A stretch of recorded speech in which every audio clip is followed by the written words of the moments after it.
Ang susunod na programa ay rated PG. Ito ay nangangailangan ng patnubay at gabay ng magulang para sa mga batang manonood. Hindi matatahimik si Annalyn hanggat hindi siya nakakahanap ng ebidensya na makapagtuturo kay Zoe na may kinalaman siya sa biglang pagkawala ng Lolo Pepe nila. Malakas ang kutob ni Annalyn na nagsisinungaling sa kanya si Zoe matapos siyang ilaglag ni Joy dahil ang sabi ni Joy hindi naka-duty si Zoe ng buong araw sa Apex. Dahil ang pagkaalala ni Annalyn ang sabi sa kanya ni Zoe na nasa Apex daw siya nang tinatanong niya si Zoe kung alam nila ni Moira kung nasaan na si Lolo Pepe.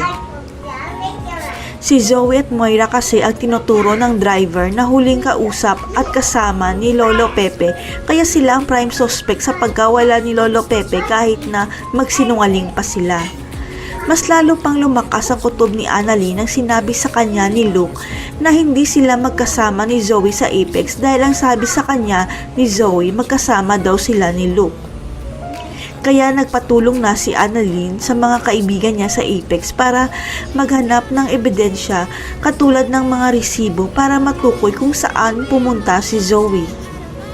Hanggang sa makarating na sa medical director ng Apex na si Doc Ray ang hindi pag-duty ni Zoe sa Apex na parehong araw rin at oras ng pagkawala rin ni Lolo Pepe. Ang hindi alam ng lahat, takot na si Zoe dahil sa ginawang krimen ng mami niya at parang hindi na niya kaya na itago pa ang napakalaking sikreto nila ni Moira. Hanggang sa nag-away si Moira at Zoe dahil nagsumbong si Zoe kay Doc Carlos. Kaya ilalaglag ni Zoe si Moira dahil sasabihin na niya ang totoo kay Annalyn. Hindi gusto ni Zoe na mamatay ang Lolo Pepe niya dahil mahal pa rin niya ito. Kahit magkaaway sila kaya gagawin niya ang tama para mailigtas ang buhay ni Lolo Pepe. Hanggang sa matunto ng mga kapulisan ang lungga ni Moira at Balahadja at nasagip nila si Lolo Pepe na nag-aagaw buhay na dahil sa pagpapahirap sa kanya ni Balahadja. Nang malaman ni Doc Ray na kasabwat si Zoe sa pagkidnap kay Lolo Pepe dahil tinulungan pa nito si Moira na itakas si Lolo Pepe, may parusang ipapataw kay Zoe.